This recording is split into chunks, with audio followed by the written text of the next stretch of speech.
Alors,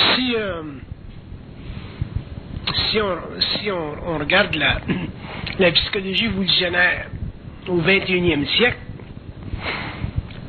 pourquoi est-ce que j'ai appelé ça psychologie évolutionnaire? Premièrement, parce que ça fait partie de l'évolution.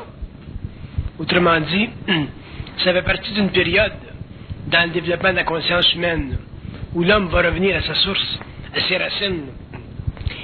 Et cette psychologie-là, ça va être une psychologie de développement. Ce ne sera pas une psychologie intellectuelle. La psychologie évolutionnaire n'est pas une psychologie intellectuelle. C'est une psychologie qui est basée sur le développement de l'homme. Et ce développement-là, il est basé sur un certain nombre de critères. Un des critères fondamentaux, c'est l'individualisation de la conscience.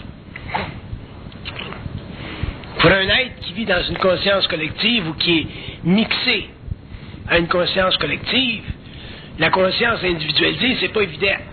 C'est tellement pas évident qu'on est obligé, par exemple, dans le lexique anglais, de donner un nouveau nom. On parle d'individuation. Parce que les gens mélangent l'individualité avec l'individuation. C'est pas pareil. Il y a des gens qui ont de l'individualité, mais ils ne sont pas nécessairement individués. Puis un des critères de la conscience évolutionnaire ou de la psychologie évolutionnaire, c'est la capacité de l'ego de se soustraire à beaucoup de niveaux de la conscience de la masse. Et c'est pas facile pour un être humain de se soustraire de la conscience de la masse parce que l'ego a besoin de référents pour évaluer sa conscience personnelle.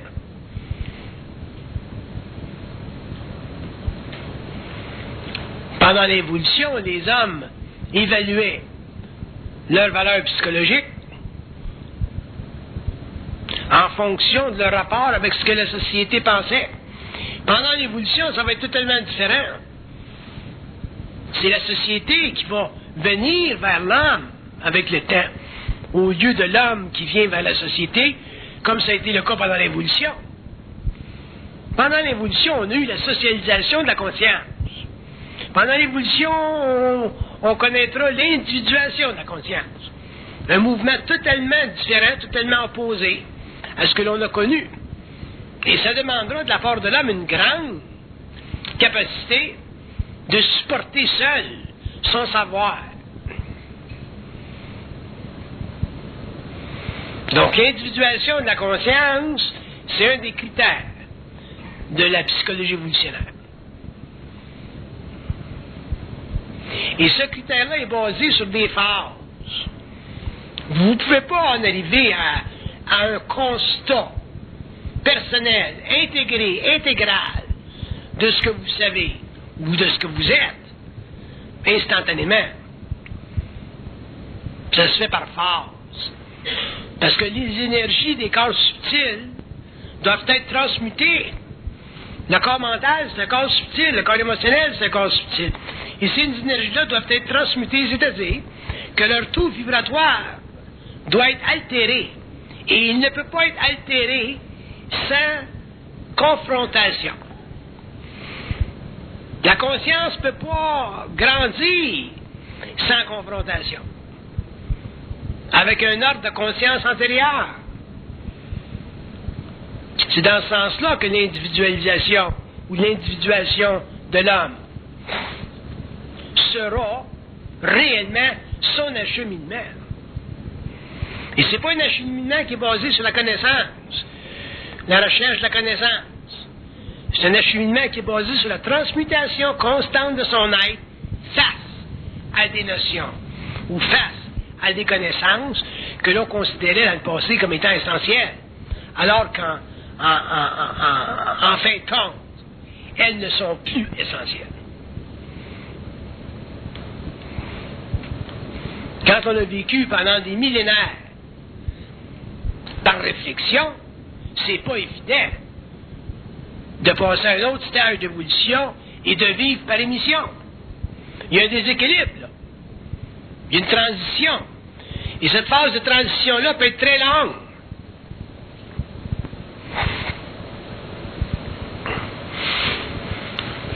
Donc le changement ou le mouvement pendulaire de la conscience réfléchie vers la conscience émettrice, si vous voulez. Ce mouvement pendulaire-là, il dépend de chaque individu. Il est à la mesure de chaque individu, mais il est inexorablement fixé dans la constitution même de cette psychologie évolutionnaire-là. L'homme va devenir de plus en plus un être en émission. Ça aussi, ça a ses avantages. Et dans un sens, c'est des avantages. Parce que quand on est en émission, la vibration est tellement élevée qu'on n'a pas tendance à se protéger. Parce que l'émission, ça fait partie d'un processus créatif chez l'homme.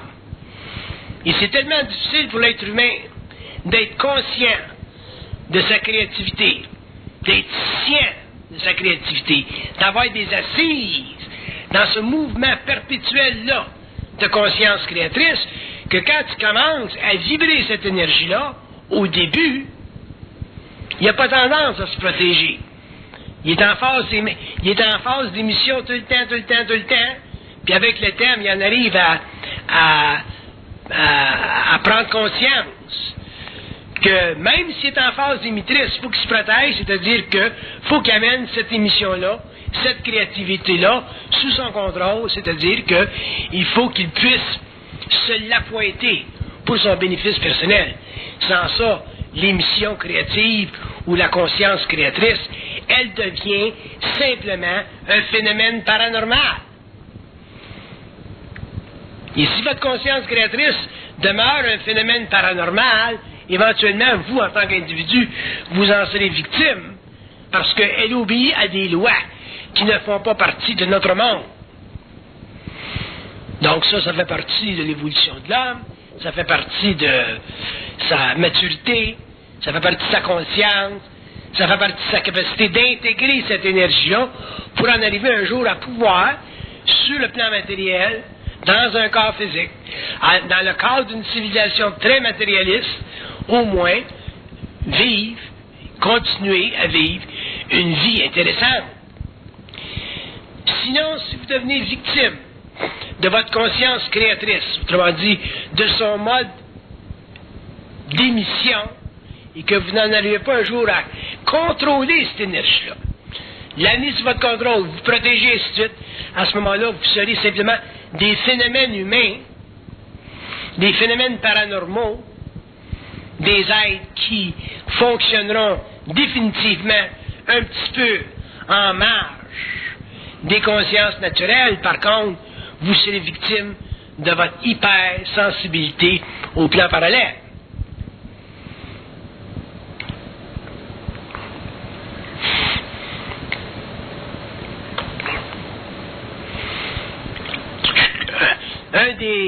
Un des dangers de cette conscience-là ou de cette psychologie-là, quand elle est très forte, c'est qu'on a l'impression qu'on va vivre indéfiniment, qu'on va pouvoir être créatif indéfiniment, qu'on va pouvoir fonctionner créativement indéfiniment. Puis un jour, on s'aperçoit qu'on a des limites matérielles, on a des limites dans notre corps physique. Il y a des limites. Donc, si l'homme n'apprend pas à se protéger de la qualité émettive de sa conscience créatrice, éventuellement, il en deviendra victime. Ça aussi, ça fait partie de l'intégration de son énergie. Ça fait partie du caractère voilé de sa conscience.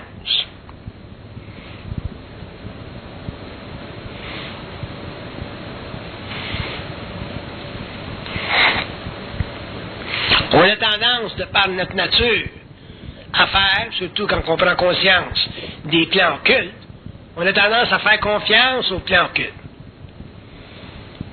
Puis la raison pour laquelle on fait confiance aux plans occultes, c'est parce qu'il y a tellement d'énergie là. Ça peut faire. Ça semble illimité. C'est toujours présent.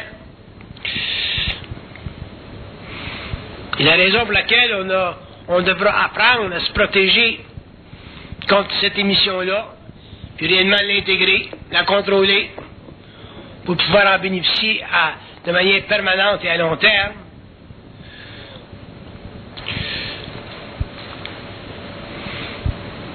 C'est pour nous amener éventuellement à contrôler notre énergie. Puis ça sera le plus grand problème de l'homme au cours de l'évolution de la conscience évolutionnaire, le contrôle de son énergie. Puis quand même, je vous en parlerai, c'est pas évident parce que ça fait partie de notre expérience individuelle. Mais je vous donne des exemples du contrôle de votre énergie. On vit dans un monde matériel. Vous avez besoin d'argent pour vivre, vous avez besoin d'argent pour prendre soin de vos enfants, vous avez besoin d'argent pour payer votre hypothèque, vous avez besoin de travailler. Une fois que votre conscience créatrice est mise en marche et que vous êtes en mode d'émission, il faut que vous compreniez très tôt dans ce processus-là le besoin de vous protéger à long terme de votre énergie. Sinon, vous allez avoir l'impression que vous n'avez plus besoin de vous préoccuper des choses matérielles, que votre énergie, elle va toujours être là, puis que vous serez toujours disponible à être créatif. Et je vous mets en garde contre cette perception-là, parce que ça aussi, ça fait partie du processus d'intégration, ça aussi, ça fait partie du développement de la maturité chez l'homme, et surtout, ça fait partie de la manière ou de la façon dont l'homme doit apprendre à traiter avec l'invisible. Vous ne pouvez pas traiter avec l'invisible comme vous traitez avec le plan matériel. Vous ne pouvez pas traiter avec des forces qui sont dans d'autres mondes, qui sont régies par d'autres lois, qui ne sont pas intégrées encore, comme vous traitez avec le monde matériel. Alors l'homme a avantage, pendant qu'il est jeune, dans ce mouvement de conscience-là. Il y a avantage pendant qu'il est robuste, qu'il a des forces, dans ce mouvement de conscience-là, de se sécuriser contre le caractère occulte de son mental.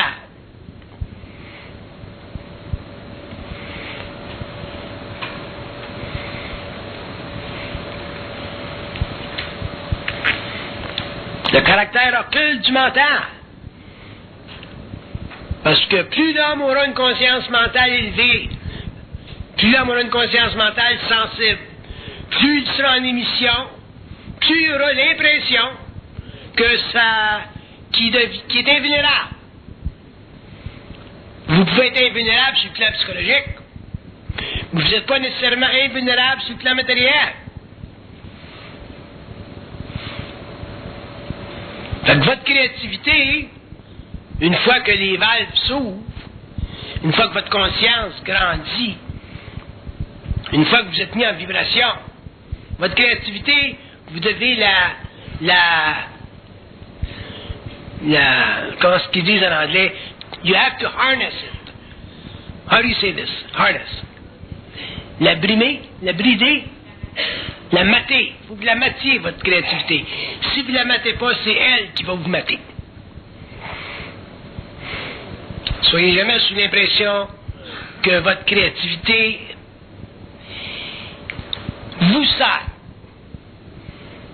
Je parle de la créativité occulte, là. La créativité occulte, elle sert à quelque chose. Elle a son propre plan. Elle a son propre rythme. Elle a sa propre mission, sa propre fonction. Comme si on dirait, bon, ben, l'invisible travaille à travers l'homme, mais il a son propre agenda. Et c'est important pour l'homme de ramener cette condition d'invisibilité-là, de pénétration-là, d'influence créative dans sa vie, de l'amener sous son contrôle. Si vous ne faites pas ça, votre créativité un jour peut vous nuire. Votre créativité peut vous nuire. Pas parce qu'elle n'est pas bonne, pas parce qu'elle n'est pas issue d'un niveau de grande sensibilité, pas parce qu'elle n'est pas créative, mais parce que vous ne savez pas comment la mater. Vous êtes à cheval, mais le cheval est plus puissant que vous. Il court, puis vous ne pouvez pas l'arrêter. Vous devez pouvoir arrêter votre cheval. Vous devez pouvoir mater votre cheval. Vous devez pouvoir mater votre créativité. Mon expérience m'a démontré que beaucoup de personnes n'ont pas compris l'essentiel de la conscience créatrice. Qu'ils ont voulu être créatifs, qu'ils ont cherché à être créatifs, qu'ils se sont mis en position de libre-échange avec les plans, sans reconnaître, avant qu'il soit trop tard, que l'être le plus important, c'est vous, c'est pas les forces. Si vous ne reconnaissez pas que l'être le plus important, c'est vous, que c'est pas ce qui vous sous-tend, à ce moment-là, vous deviendrez des êtres qui auront certaines facultés paranormales, mais vous deviendrez victimes de cette paranormalité-là parce que vous n'aurez pas compris l'importance de la mater. L'homme n'est pas sur la terre pour les forces. L'homme est sur la terre pour lui-même, par lui-même, en fonction de lui-même. Il est imbu des dispositifs nécessaires à sa propre création,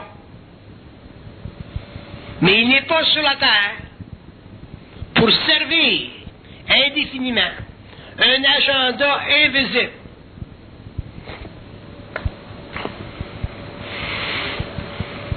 On l'a fait pendant l'évolution et on devra pendant l'évolution arrêter cette condition-là, mettre un arrêt à cette inconscience humaine-là pour que l'homme, finalement, s'individualise, mate toutes ses énergies, mentales, émotionnelles, éthériques et finalement matérielles, amène tout son être sous son contrôle et, ultimement, en arrive à pouvoir même mourir quand ça fera son affaire.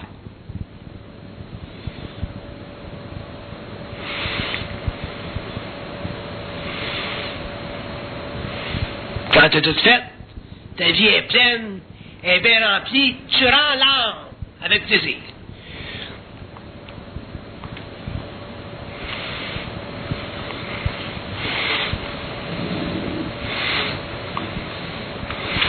Je le sais peut-être un petit peu plus que vous autres. Qu'est-ce que c'est être en émission de conscience créatrice? C'est un phénomène inoubliable. C'est un phénomène extraordinaire. C'est un phénomène absolu. C'est un phénomène inconsistant avec notre réalité humaine évolutive. C'est un phénomène qui est totalement à l'extérieur des pulsions naturelles de l'âme. C'est un phénomène qui est totalement de la lumière, issu de la lumière.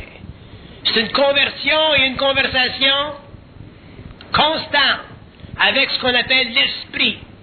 Mais même le mot esprit n'a plus de valeur pour l'homme rendu à ce niveau-là. Et on ne veut même pas rentrer dans les dominions ou dans le lexique de cette réalité-là, de peur de créer sur le plan matériel d'autres formes. Mais je peux vous dire une chose, qu'il viendra un moment dans l'évolution de l'homme, au cours du développement de la conscience de la 6e race racine, où les mystères sont totalement éventrés, où les civilisations passeront d'un espace-temps à un autre, où le rêve, ce qu'on considère aujourd'hui le rêve, sera élevé en vibration et deviendra la première porte de l'homme vers les plans éthériques. L'homme découvrira que la Terre a des couches de conscience totalement inusitées, qu'il y a des corridors, qu'il y a des tunnels sur la Terre, il y a des emplacements, des espaces sur la Terre, qui ne peuvent pas être violés, mais qui peuvent être pénétrés par des consciences avancées des consciences morontielles. Donc, toute cette créativité-là, cet immense réservoir d'énergie cosmique que l'homme, bientôt, au cours des générations à venir, en arrivera à taper, à accéder, il va falloir absolument qu'il apprenne à mater cette énergie. Vous ne pouvez pas vous promener dans une chaloupe sur une rivière qui est tortueuse, où le courant est puissant, sans vous protéger. C'est la même chose avec la conscience créatrice.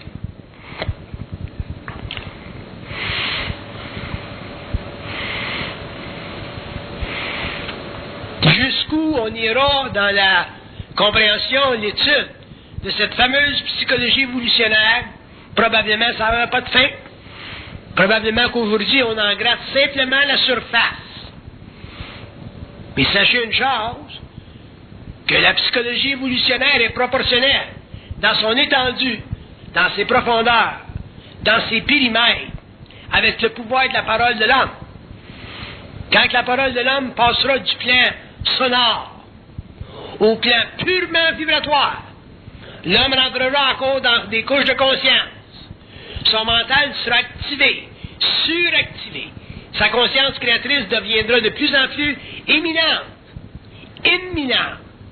Et l'homme découvrira qu'effectivement, ce qu'on appelle la conscience cosmique, ce qu'on appelle la conscience systémique, ce qu'on appelle le rapport psychique entre les différents temps, ce qu'on appelle les différents niveaux de conscience, qui s'interpellent et qui s'interprètent.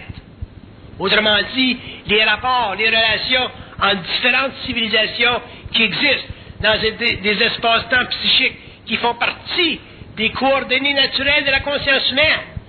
Quand ça se met, ces énergies-là se mettront en branle chez l'homme.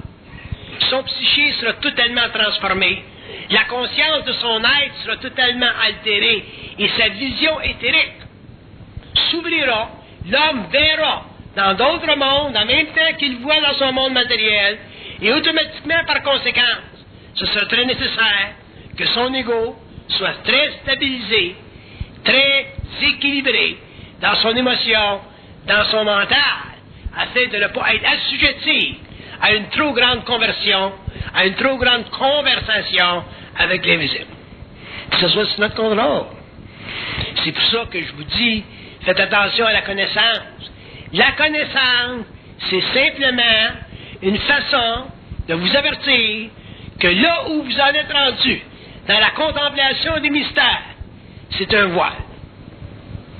Quand vous serez dans ce que j'appelle le savoir, ou quand vous serez dans l'émission de votre conscience créatrice, quand vous serez dans une instantanéité face à la compréhension des mystères, parce que vous aurez une conscience vibratoire suffisamment évidente, élevée, pour intercepter, interpréter le phénomène de votre conscience personnelle, à n'importe quel niveau, à ce moment-là, vous n'aurez plus besoin de la connaissance. Vous serez vous-même des réservoirs de connaissances pour ceux qui viendront derrière vous, mais vous, en tant qu'individu, vous n'aurez plus besoin de cette connaissance-là, parce que vous serez arrivé à un point où la pensée réfléchie ne fera plus partie de la nature égoïque de votre moi.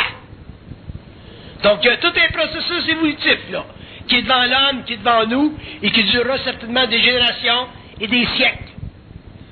Vous savez, quand on regarde Nostradamus qui fait des prédictions 400-500 ans d'avance,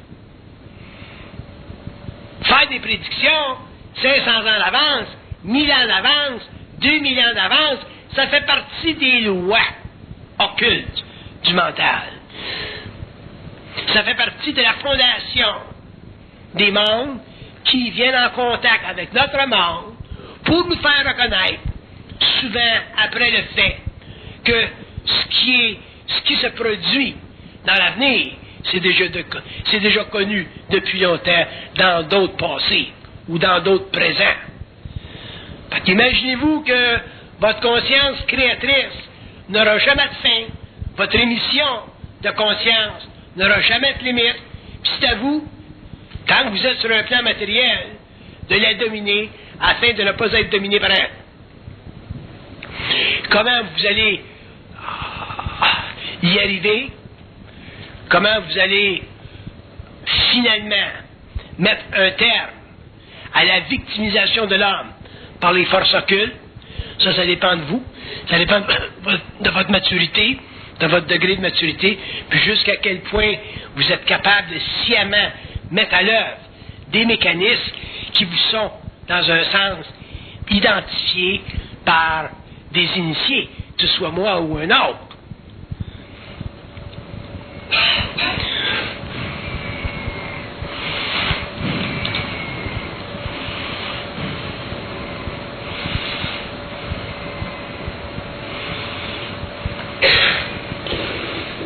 Vous découvrirez au fur et à mesure où vous prendrez conscience de la créativité et de la conscience mentale, de son rapport avec les plans.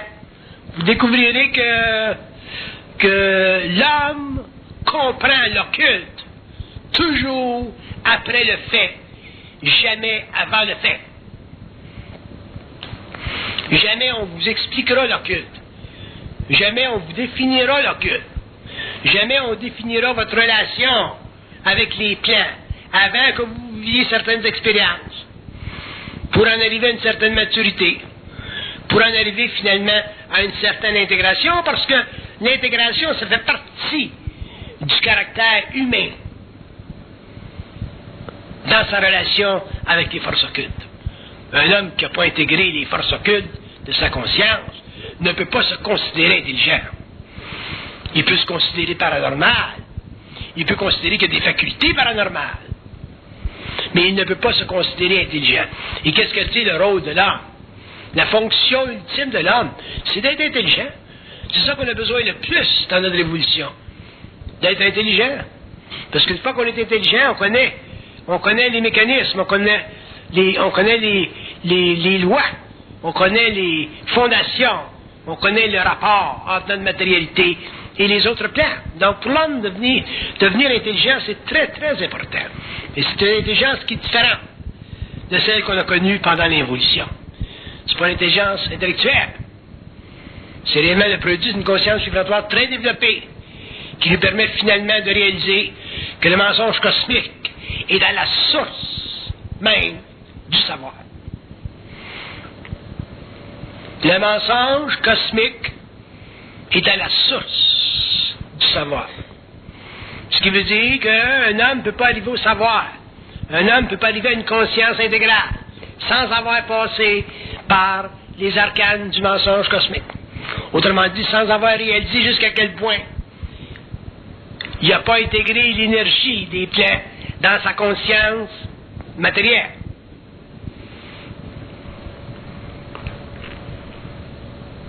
Avez-vous des questions? Une question? C'est bien que vous n'ayez pas de questions. De temps en temps, c'est bien que vous en ayez. Mais quand vous en avez, ou quand vous n'en avez pas, que ce soit pour les bonnes raisons. Vous avez une question, que ce soit pour une bonne raison. Pour comprendre mieux quelque chose que vous savez. Puis quand vous n'avez pas, c'est pour vous reposer l'esprit.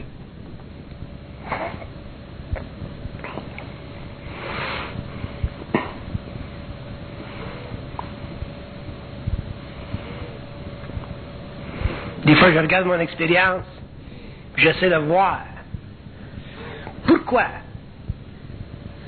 Puis je reviens toujours au même point. Simplement pour mettre l'homme en vibration. On dirait que ça fait 25 ans, toute ma vie, je mets l'homme en vibration. Je mets l'homme en vibration. Autrement dit, je me mets à son niveau,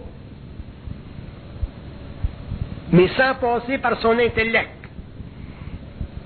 Pour qu'il puisse sentir que dans la fraternité des âmes, dans la fraternité des esprits, il y a une complicité. Il faut qu'il y ait une complicité. S'il n'y a pas de complicité entre nous autres, autrement dit, si on n'est pas proches l'un et l'autre en esprit, on ne pourra jamais confronter les forces occultes.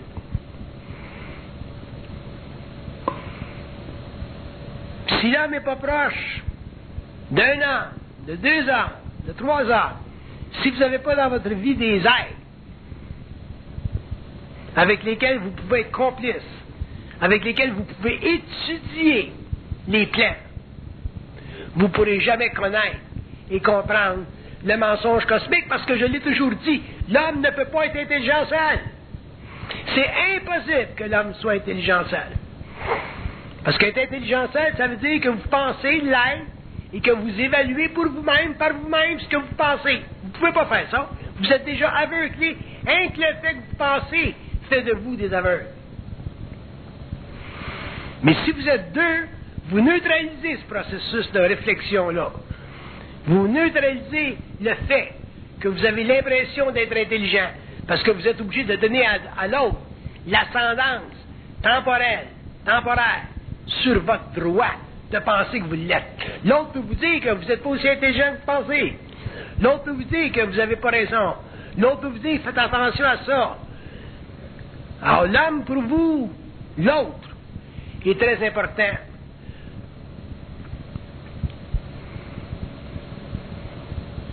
Une fois que vous avez cette complicité-là avec l'homme, vous pouvez commencer à grandir, puis étudier les plans, étudier les mystères, puis étudier jusqu'à quel point votre créativité ou l'émission créative de votre mental est à point et ne vous amène pas, ne vous décale pas de votre réalité, de votre bien-être et de votre paix d'esprit. Il ne faut pas assumer que parce qu'un homme a contact avec l'invisible, qui est sécure.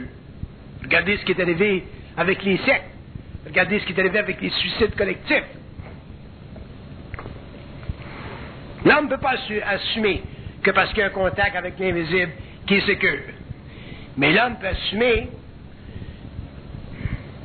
que s'il y a de la complicité avec les hommes, dans le sens que 2 hommes regardent ensemble, sérieusement, leur relation avec les plans, ou avec la connaissance, ou avec une émission créative, qui sont plus en moyen de pouvoir demeurer neutre et faire face à n'importe quel plan qui puisse dérailler leur expérience. Vous étiez bien avant de m'avoir rencontré, vous étiez bien avant d'être allé dans des sectes, vous étiez bien avant d'être allé dans des églises, vous étiez bien avant d'aller dans des temples, vous n'étiez pas dans la même situation qu'aujourd'hui. Quand je dis vous étiez bien, je veux dire que vos seuls problèmes, c'était la recherche spirituelle, la recherche pour des réponses. À cette heure, vous avez les réponses, là, vous êtes moins bien. Excepté que vous êtes un petit peu plus bien dans le fait que vous avez plus de certitude par rapport à vous-même, dans le sens que vous avez plus de certitude par rapport aux illusions, dans le sens que vous voyez un petit peu plus que ce que vous savez avant, ce que vous viviez avant, aujourd'hui, ça n'a plus d'importance. Donc, plus l'homme va avancer, plus cette condition-là va être sûre, va être certaine. Il viendra un temps au cours de son évolution où il sera simplement intéressé à être créatif dans la mesure où l'émission de sa conscience créatrice ne va pas à l'encontre de son bien-être matériel. Mystifiez jamais votre conscience et ses reflets dans la matière. Donnez jamais à votre conscience d'importance au-dessus de vous-même. Parce qu'à ce moment-là, si vous faites ça, vous vous ferez piéger et ce sera un signe que vous n'aurez pas compris que l'homme doit primer dans son rapport avec l'invisible et non être brimé dans son rapport avec lui.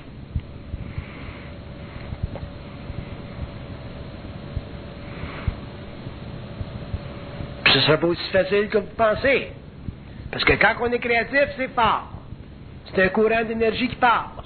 C'est une vibration maîtresse qui passe. Plus vous êtes sensible à l'invisible, plus cette vibration-là est puissante.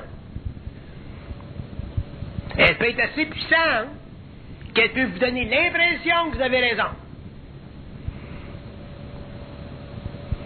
Elle peut faire de vous autres un initié malgré vous-même. Mais si vous faites attention, si vous écoutez ceux qui ont de l'expérience, puis qui vous disent depuis longtemps que l'homme ne peut pas être intelligent tout seul, à ce moment-là, ben, vous en arriverez à corriger cet abus de confiance qu'on a naturellement dans les plans, parce qu'on est né des plans. On vient des plans. Puis on pense que les plans sont nécessairement ou naturellement pro-individu, pro-homme. Et c'est pas le cas. Le corps physique, c'est un véhicule. L'âme, c'est une mémoire. L'esprit, c'est une lumière. Puis avant que ces trois principes-là, soient réellement unifiés dans un processus intégral, ça va être long, ça fait partie de l'évolution, et l'homme ne doit pas se méprendre, mystifier ou occultifier sa relation avec les plans, quelles que soient les facultés psychiques qui découlent de son contact avec eux.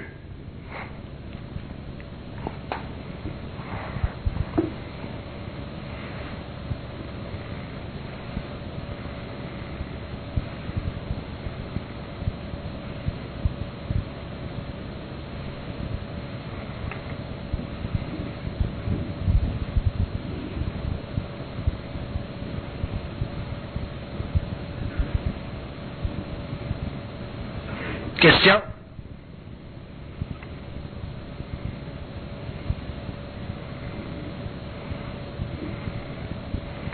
Il y a une personne qui me demandait la semaine passée, qu'est-ce que vous voulez dire par intégrer notre énergie? Ma réponse, c'était celle-ci.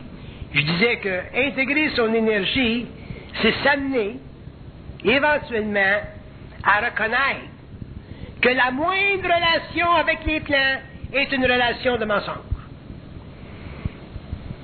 La moindre.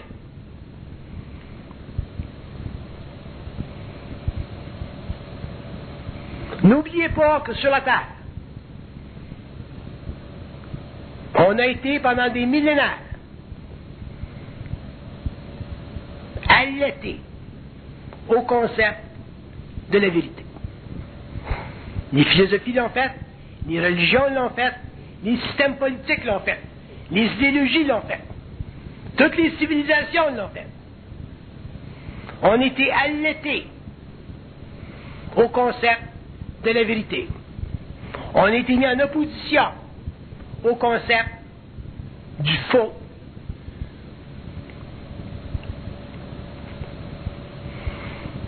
Et un jour, on sera obligé, au niveau de notre maturité, d'en arriver à neutraliser cette façon de penser-là pour pouvoir finalement connaître, comprendre les lois occultes du réel. Les mondes, les sphères ne sont pas à la mesure de la conscience animalisée, institutionnalisée de l'homme aveugle sur la terre.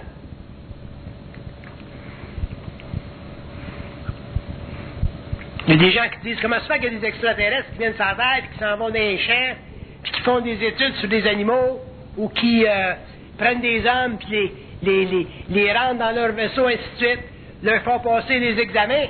Ils n'ont pas le droit de faire ça. Ça, c'est le concept de la vérité qui nous fait parler comme ça. C'est la polarité du vrai et du faux qui nous fait parler comme ça. C'est l'institution psychologique, idéationnelle du mal sur notre planète qui nous amène à des réflexions comme ça. Vous autres, quand vous prenez des animaux, des chiens, des chats, des singes, dans le laboratoire, vous faites exactement ce que les autres font avec nous autres. Pourtant, on rationalise facilement, et on dit, on fait des expériences avec les singes, parce que c'est bon pour la science et la distribution des bienfaits scientifiques pour l'humanité. D'accord. Mais demande ça aux singes, voir qu'est-ce qu'il va te dire. Alors, qu'est-ce qui peut empêcher un singe de se faire violer son droit de vivre par une autre sorte de singe un petit peu plus évolué, qui est là? C'est sa capacité de conscience. Si le singe était sa table, il disait, qu'est-ce que tu fais là, mon tabarnak? Tu veux me passer un scalpel dans le cerveau? T'as pas le droit de faire ça.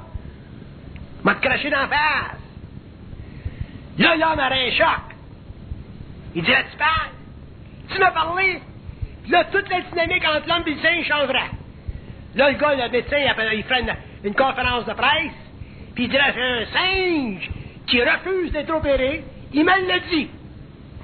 Là, tout le monde sera d'accord qu'on n'opère plus les singes. Parce que le singe le dit. Mais, avec le singe qui le dit. Donc là, on dirait, bon, on va essayer ces brebis. Puis on va essayer ces chiens.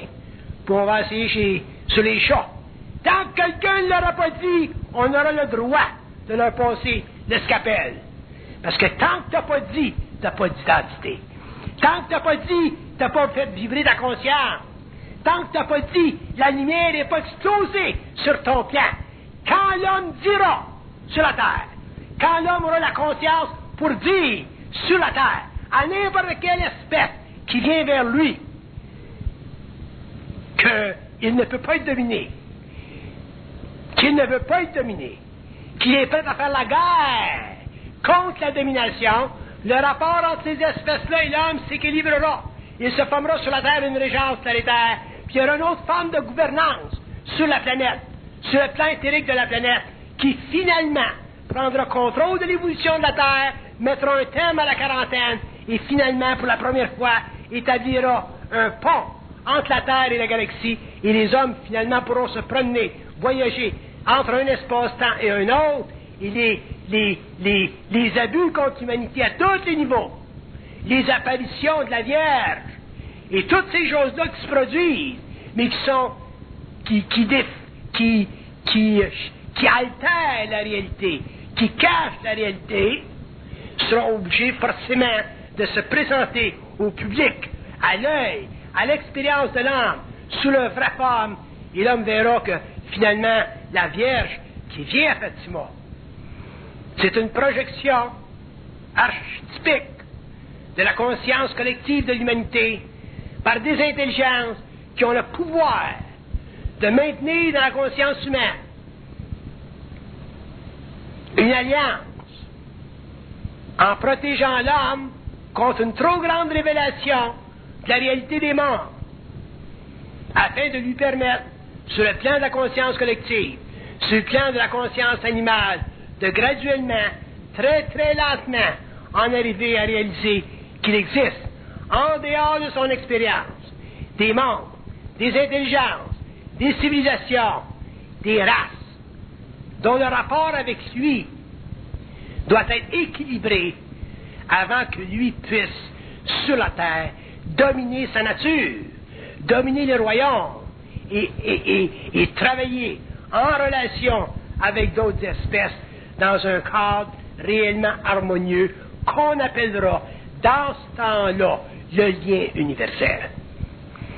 En attendant, si l'homme est dans une conversation télépathique avec des plans qu'il ne peut pas identifier, parce qu'il ne les voit pas, parce qu'il ne travaille pas avec eux, parce qu'il n'en perçoit pas la réalité, l'essence systémique, le rôle fondamental, le statut universel. Tant que l'homme ne sait pas jusqu'à quel point il n'est pas doyen de ses propres facultés, l'homme ne peut pas traverser sa réalité en croyant, en écoutant, en établissant avec d'autres niveaux d'intelligence partiellement perçus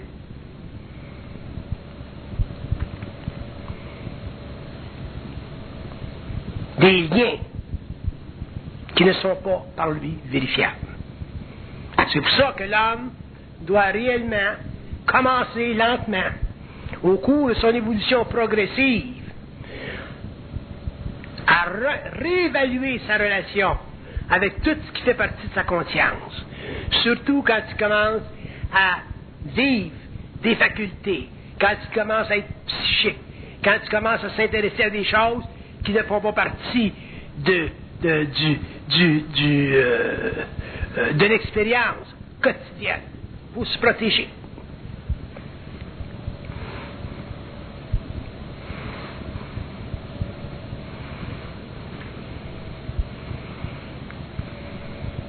Si je décrivais en public les structures de la cosmologie locale, les structures des mondes, le rôle des civilisations, le nombre des civilisations, la nature de leur évolution, leur rapport avec l'homme, la nature de leur êtreté, leur genèse, l'homme se fait totalement déprimer. Pourquoi? Parce que l'homme pense.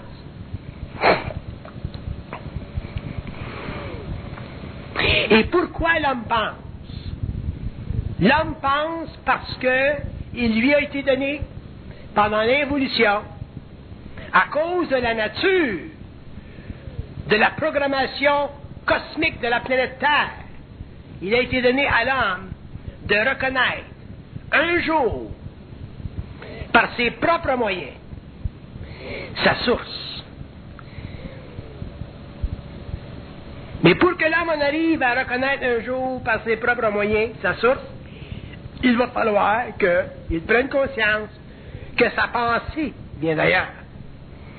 Tant que l'homme ne réalisera pas que sa pensée vient d'ailleurs, il ne pourra pas bénéficier du bien universel et sa conscience morontielle sera en suspension et l'homme, techniquement, sera simplement un extraterrestre affaibli.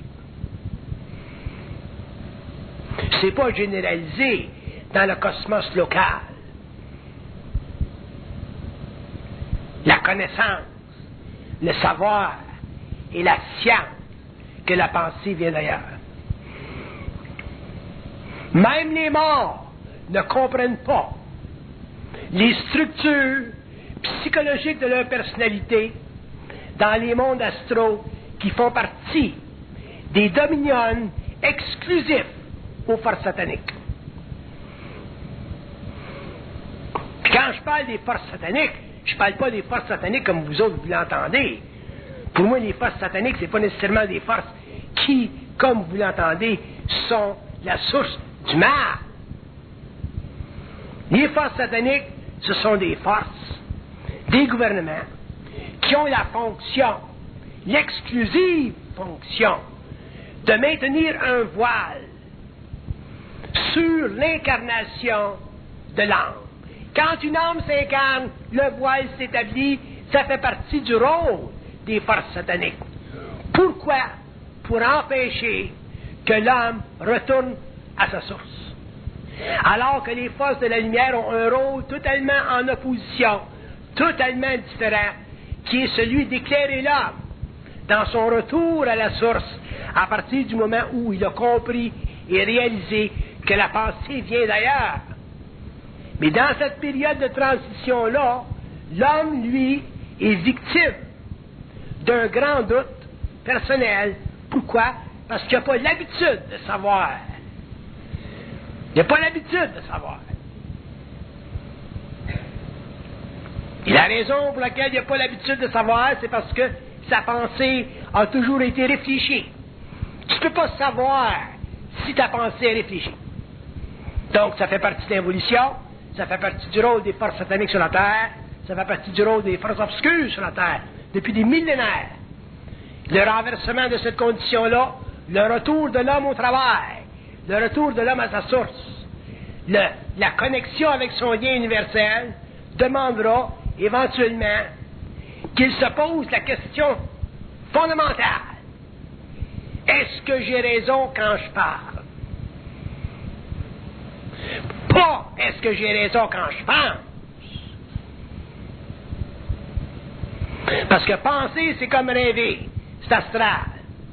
Parler, c'est la seule manifestation créative de la lumière de l'âme qui peut être astralisée, mais qui a son fondement en dehors du plan astral. Quand vous parlez, vous mettez votre plan éthérique en vibration. Et quand vous parlez en mettant votre plan éthérique en vibration, dans un sens, surtout si vous avez une certaine conscience, vous vous créez une mononcialité, c'est-à-dire que vous créez un pont entre votre vitalité humaine, mortelle, et votre plan mental. Et à ce moment-là, vous avez une cote d'écoute dans le monde systémique, vous avez une cote d'écoute sur les plans parallèles, il y a des intelligences dans l'invisible, comme dans la matière, qui sont forcément obligées de vous écouter parce que vous avez sur elles une ascendance vibratoire. Et c'est la seule chose qui vous empêche d'être dominé. Quand l'homme aura une ascendance vibratoire, l'homme sera plus dominable, l'homme sera plus dominé, parce qu'à ce moment-là, il aura compris que l'expression de sa lumière, c'est plus grand et plus valable que la réflexion de cette dernière. Point final, bye.